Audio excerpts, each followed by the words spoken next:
Namaskar. Good evening, viewers. It is 9 p.m. Time for the news on Sansad TV. I'm Rajiv Kumar Singh. Over the next half an hour, we will get you the latest from the national and the international front. First up, the headlines at this hour. India and Israel release vision statement on defense cooperation. Rajnath Singh holds a talk with Israel Defense Minister on global and regional strategic issues. Second targeted attack in Kashmir in last 3 days. The terrorists kill bank manager in Kulgam. Manhunt launched to nab attackers. Home Minister to review security situation on Friday. Union Home Minister chairs a review meeting on preparedness to deal with floods during monsoon. Southwest monsoon reaches northeast India via Bay of Bengal. Vice President M. Venkaiah Naidu holds delegation talks with the President of Senegal. 3 MOUs signed in culture and youth affairs. Second phase of CEDT upgrade announced in Dakar. Russian army occupying 20% of Ukrainian land, says President Zelensky. Claims 2 lakh children forcibly taken away by Russia.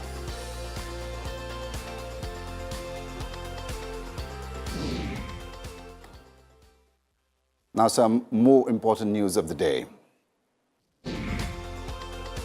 LPG connections increased from 14.5 crore to 30.39 crore since 2014, says Petroleum Minister. 9 crore connections provided under PM Ujjwala Yojana. Indian Navy to bid farewell to 2 ships, INS Nishank and INS Akshay in Mumbai on Friday. Results of National Eligibility cum Entrance Test for Postgraduate NEET PG 2022 declared in record 10 days. Chief Minister Uddhav Thackeray calls COVID-19 task force meeting amid surge in cases. Maharashtra records first over 1,000 daily cases since February. In the Sidhu Moosewala murder case, Punjab and Haryana High Court dismisses petition by gangster Lawrence Bishnoi claiming apprehension of fake encounter. Union Minister Dr. Jitendra Singh releases e-version of book on 8 years of administrative and pension reforms. Former Congress leader HARDIK Patel joins BJP in presence of State BJP President C.R. Patil and Senior Party Leader Nitin Patel. Last rites of Bollywood singer KK performed in Mumbai. Indian shooter SWAPNIL KUSALE wins country's second medal with silver in men's 50-meter rifle event in Azerbaijan.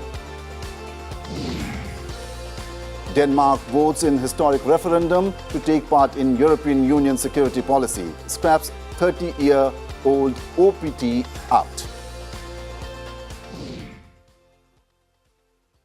Defense Minister Rajnath Singh held wide-ranging talks with his Israeli counterpart Benjamin Gantz on Thursday. The talks centered on the emerging regional security situation and the need to strengthen bilateral alliances. Adopting a vision statement, both sides reiterated their commitment to expand defense and military cooperation. The 2 ministers discussed co-development and co-production of military equipment, apart from strategic partnership between India and Israel. The discussions also focused on geopolitical environment, including Ukraine crisis. Earlier, the Israeli Defense Minister laid a wreath at the National War Memorial. In the second targeted attack in Kashmir in the last 3 days, terrorists shot dead a bank manager in Kulgam district of South Kashmir. The terrorists entered the bank and fired indiscriminately. Manager Vijay Kumar was working in the local Dehati bank at Are Mohanpura in Kulgam district. He was a resident of Hanumangarh in Rajasthan. Kumar was immediately rushed to the hospital where he died. Security forces launched a massive operation to nab the attackers. 2 days ago, school teacher Rajni Bala was murdered in the Gopalpura area of the same district. Vice President M. Venkaiah Naidu on Thursday met the top leadership of Senegal. He said India is committed to be a reliable partner in the development of Senegal. The Vice President also expressed his gratitude for Senegal's support for India's permanent membership in the UNSC. In his meeting with Senegalese President Macky Sall, Vice President Naidu said, "The shared values of democracy and secularism between the two countries are the basis of warm and friendly relations." The Vice President said, "There is a lot of potential for taking India-Senegal relations forward." He specifically called for focus on various sectors including agriculture, oil and gas, health, railways, mining, defense and green energy. The meeting was followed by delegation-level talks between the two countries. Vice President Naidu supported the socio-economic development of Senegal through bilateral, regional and international frameworks. He also announced the second phase of the upgrade of the Center for Entrepreneurship, Training and Development in Dakar.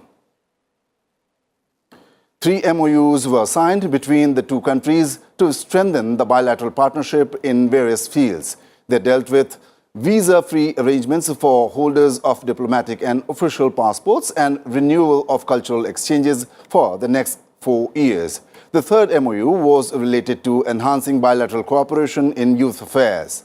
Vice President Naidu also paid floral tributes at the statue of Mahatma Gandhi at the African Renaissance Memorial in Dakar. The museum is a repository of African art, culture and history and showcases the culture and scientific contributions of Africa. A 52-meter structure made of bronze and copper is a symbol of dignity of the African continent and a better future. Vice President M. Naidu arrived in Senegal on Wednesday, where he was received by Senegalese Foreign Minister Issata Tall Sall at Dakar Airport. This is the first high-level Indian visit to Senegal. It is taking place at a time when the two countries are celebrating 60 years of their diplomatic ties. The Vice President will be visiting Qatar from June 4th to 7th in the last leg of his 3-nation tour. My colleague Dipali Pandit is covering the Vice President's visit. So, Dipali, what was the outcome of the Vice President's discussions with the Senegalese leadership today? Well, after a successful visit to Gabon, the Vice President reached Dakar in Senegal. The Vice President met the President of Senegal. Both the countries held bilateral talks and signed 3 MOUs. The Vice President earlier today, went to the Renaissance Monument and Dakar Biennial and will later meet the Indian diaspora. Thanks, Dipali. Union Education Minister Dharmendra Pradhan said the government is in the process of setting up PM Shri School that will have modern facilities to prepare students of the future. He added, the new generation cannot be deprived of the knowledge and skills of the 21st century. The Union Education Minister was addressing the National Conference of Education Ministers in Gandhinagar, Gujarat. A Ministry of External Affairs team is visiting Kabul to take stock of the need for humanitarian aid. They will meet members of the ruling Taliban and hold discussions. India has so far sent 20,000 metric tons of wheat, 13 tons medicine, 5 lakh doses of anti-COVID vaccine and winter clothes. External Affairs Minister Dr. S. Jaishankar has left for a 5-day visit to Slovakia and the Czech Republic. He will meet Slovakian Prime Minister Edvard Heger and hold talks with Foreign Minister Ivan Korkoj. During his visit to the Czech Republic, S. Jaishankar will meet the Foreign Minister Jan Lipavsky. The Punjab Haryana High Court has criticized the state government's decision to withdraw security to 424 people, barely 5 days after the murder of Punjabi singer Sidhu Moosewala. The state government told the High Court that the security will be restored by June 7th. The state-owned mineral company NMDC's iron ore production rose 14% to 3.2 million tons in May. The Ministry of Steel said NMDC has strengthened itself by adopting advanced technology and digital tools. Eminent Santoor player Bhajan Supori passed away in Gurugram. He was ailing for some time. Born in 1948 in Srinagar, Bhajan Supori had learnt Santoor at home from his grandfather S.C. Sopori and father S.N. Sopori. Bhajan Sopori belonged to the Sufiana Gharana. He composed 3 ragas and was recipient of many national and international awards, including Padma Shri. Union Home Minister Amit Shah reviewed the preparedness to deal with floods during monsoon. Union Jal Shakti Minister Gajendra Singh Shekhawat and other officials were present at the high-level meeting in Delhi. NDRF ने भी बताया है कि हमारा सभी राज्यों से एक संकलन स्थापित हो चुका है, जिसमें कुल 67 टीम्स राज्यों ने मांगी हैं, जो उपलब्ध करवा दी गई हैं, और उसके सिवा भी 200 से अधिक टीमें हमारे पास रिजर्व में रहेंगी. जहां जरूरत पड़ेगी वहां उसको हम रीइंफोर्स करने के लिए समय सर डिप्लॉय कर पाएंगे. Time for a short break here. On the other side, Taliban rulers in Afghanistan start campaign to eradicate poppy cultivation.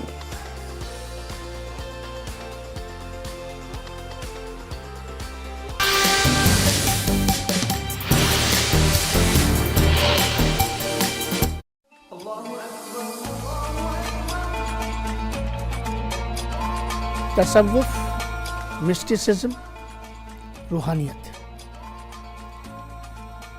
इसको अधिक जानने के लिए संसद टीवी पर हमारा प्रोग्राम एकम सद्विप्राह देखिए, ताकि आप तसव्वुफ की उन विशेषताओं को जान सकें जिनसे आप भी उस मंजिल की तरफ बढ़ सकें जो तसव्वुफ की मंजिल है, और वो मंजिल है मोहब्बत की मंजिल, इश्क की मंजिल.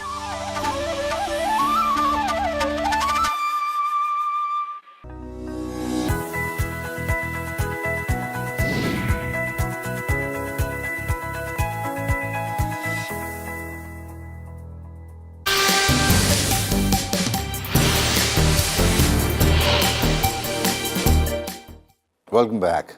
Time now for all the main developments from the Russia-Ukraine war front.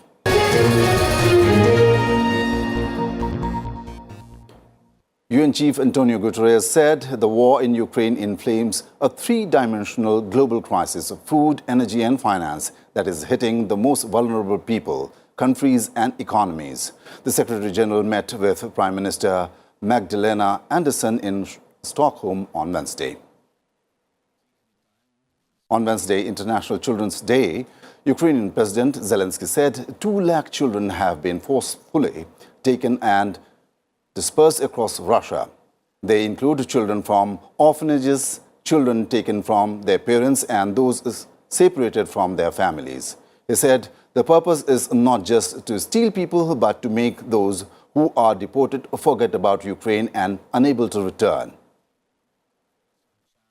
Addressing Luxembourg's parliament in a video address, Zelensky said Russia is currently occupying 20% of Ukraine's territory. He said the front lines of the battle stretched across more than 1,000 kilometers. Zelensky also expressed gratitude for the military assistance received so far and called for weapons supplies to be stepped up.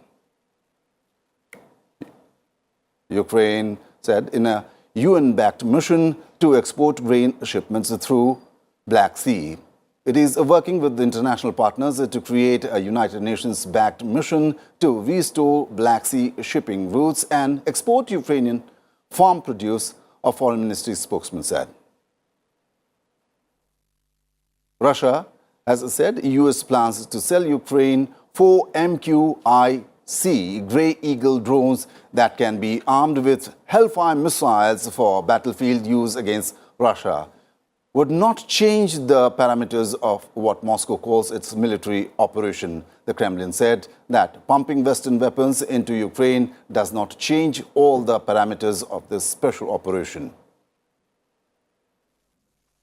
The US has authorized a $700 million weapons package for Ukraine, which will include 4 sophisticated medium-range rocket systems and ammunition to help try to stall Russian progress in the Donbas region of the country.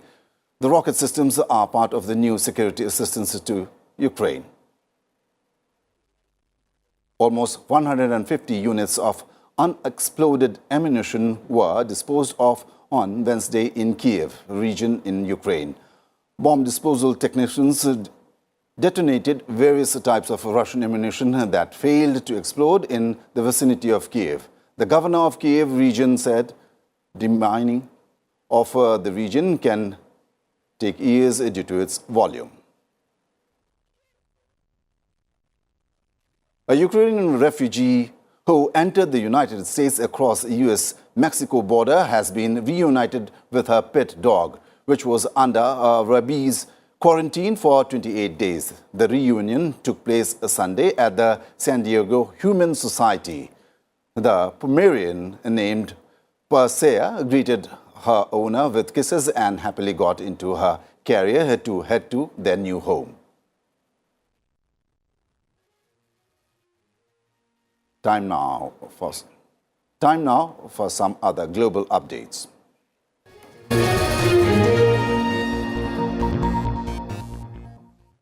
India has a short supply of fertilizers to Sri Lanka to help the debt-ridden country reduce crop losses due to the economic crisis. At a meeting to decide the requirements of the next harvesting season, Sri Lankan President Rajapaksa told a group of irrigation officers that Prime Minister Modi has assured them of the supply of fertilizers for the next farming season. He said that the fertilizers will be supplied under the line of credit and distributed within 20 days of reaching Colombo. Last year, Sri Lankan government banned chemical fertilizers as part of a transition to organic agriculture.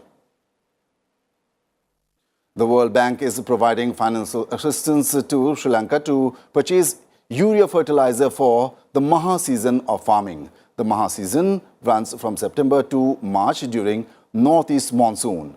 Right now, it is the Yala season of paddy cultivation from May to August. The Taliban rulers in Afghanistan have begun a campaign to eradicate poppy cultivation to wipe out the country's massive production of opium and heroin. Here is a report. Armed Taliban fighters stand on guard in the Helmand province as a tractor tears up a field of poppies. The field's owner watches nearby. The poppy eradication campaign follows a Taliban edict in April, banning its cultivation throughout the country. Ban violators will be arrested and tried according to Sharia laws in relevant courts. Afghanistan is the world's biggest opium producer and a major source for heroin in Europe and Asia. In 2021, Afghanistan's opiates made up to 14% of its GDP, exceeding the value of its legal exports.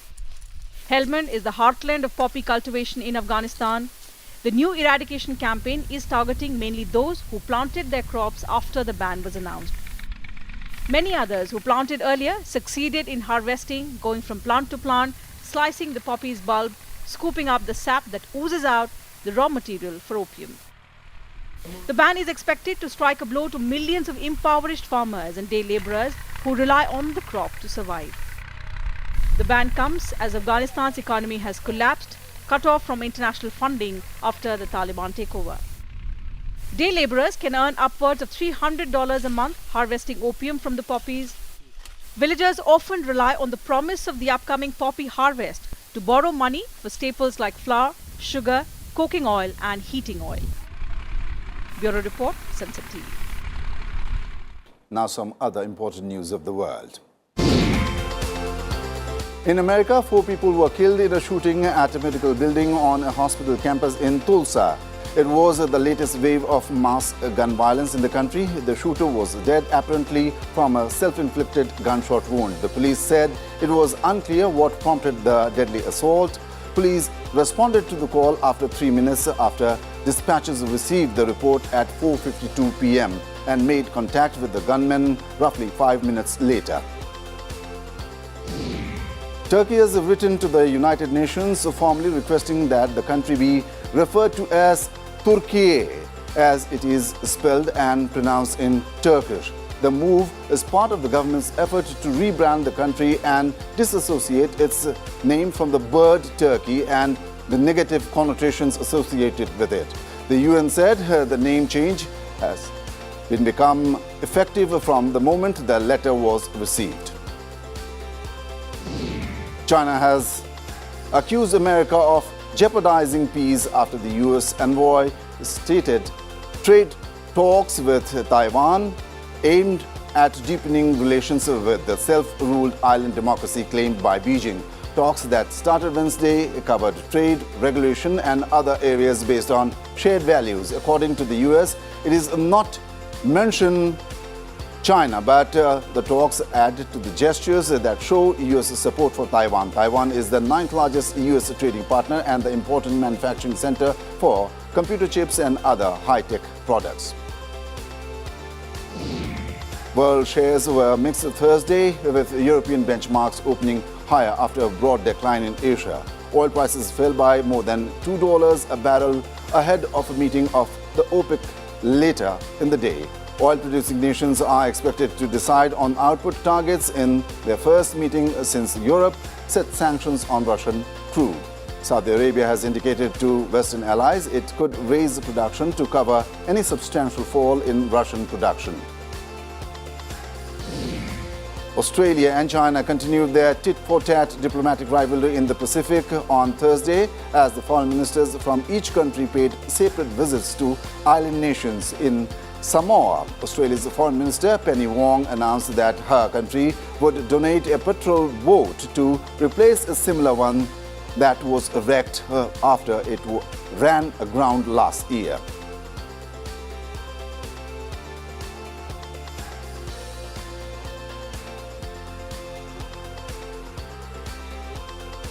China's Foreign Minister Wang Yi visited Papua New Guinea to meet with leaders on the penultimate stop of the 8-nation regional tour. Wang hoped to ink an ambitious multilateral deal with 10 South Pacific nations this week, covering everything from security to fisheries.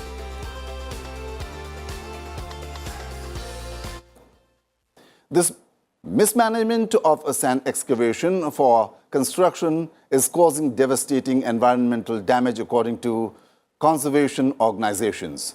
It is being fueled by an ever-increasing demand for building supplies, and in Kenya, there is concern the depletion of sand along riverbeds could threaten underground water supplies. Just over 100 miles from Kenya's capital, Nairobi, a river used to flow once through this land in Machakos County. Today, workers and the lorries come every day to take away sand to make glass, cement, concrete, and a host of construction items. But the constant sand excavation is threatening the environment. Sand excavators are aware of the problem, but say there is no system to help them manage the harvesting sustainably. They say the uncontrolled sand harvesting has taken away grazing areas, leading to animals lacking water. The sand carried away from the rivers in a day is thousands of tons, which is leading to demands to regulate the industry. According to a report by the United Nations Environment Programme, sand is the second most extracted natural resource after water, which makes it necessary to harvest, regulate, and recycle its use. There is also a need to think about alternatives. Many rivers in this part of Kenya are bare, and only huge protruding rocks remain. Globally, 50 billion tons of sand and gravel are harvested every year. Sand mining is already putting unprecedented pressure on rivers, floodplains, and deltas, leading to erosion, biodiversity loss, and reduced protection from storm surges. But many communities depend on this sort of excavation as their only source of income, which has led to uncontrolled harvesting and environmental damage. Bureau Report, Sansad TV.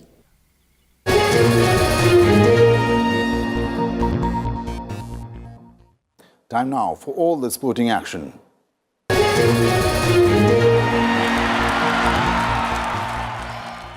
In chess, Indian Grandmaster Vishwanathan Anand posted his second win on the trot, defeating Bulgarian Vasilin Topolov in the classical section to take the lead at the Norway Chess Tournament. The 52-year-old Anand trumped his opponent in 36 moves in the Battle of the Veterans to make it 2 out of 2 after the second round. The 5-time world champion now leads with 6 points. In boxing, World Championship medalists Amit Pangal and Shiva claimed berths in the Indian boxing team for the upcoming Commonwealth Games after emerging victorious in the trials held in Patiala today. while Panghal, the 2019 World Championship silver medalist, secured his place in the 51 kg division. Thapa clinched the 63.5 kg spot in the trials held at the Netaji Subhash National Institute of Sports. In tennis, the pair of Rohan Bopanna and Matwake Middlecoop lost their doubles semi-final match against Marcelo Aravello and Jean-Julien Roger in the French Open. Bopanna Middlecoop had raised hopes of reaching the title bout after winning the first set 6-4. However, the next two sets were won by the opponents 6-3, 7-6. Marin Cilic and Casper Ruud moved into the French Open semi-finals for the first time. The two big hitters overwhelmed their opponents with their power game. Cilic fired 33 aces and 88 winners past 7 seed Andrei Rublev in a 5-7, 6-3, 6-4, 3-6, 7-6 win. 8 seed Ruud booked a clash against the 33-year-old Croat when he became the first Norwegian man to reach a Grand Slam semi-final with a 6-1, 4-6, 7-6, 6-3 victory over Danish teenager Holger Rune. Lionel Messi stole the show as Copa America holders Argentina powered to a 3-0 win against European champions Italy in the final sima at Wembley. Inspired by the peerless Messi, Argentina raced to a 2-goal lead in the first half of the prestigious friendly, thanks to the strikes from Lautaro Martinez and Angel Di Maria. Paulo Dybala had capped Argentina's rout, but after a disappointing season with Paris Saint-Germain by his sky-high standards, it was the sight of Messi back to his imperious best that it took the spotlight.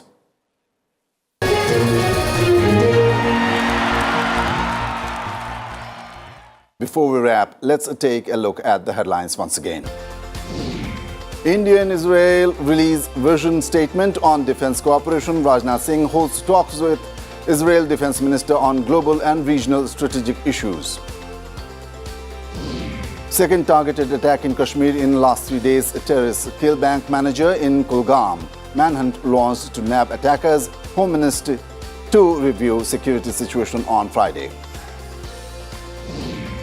Union Home Minister chairs a review meeting on preparedness to deal with floods during monsoon. Southwest monsoon reaches northeast India via Bay of Bengal.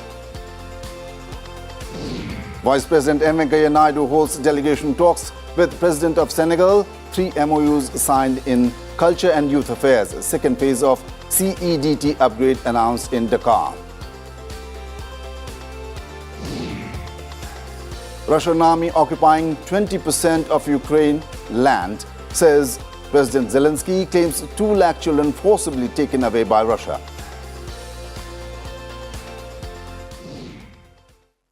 That's all we have in this bulletin. To keep yourself updated, stay tuned to Sansad TV. Till next time, goodbye, namaskar.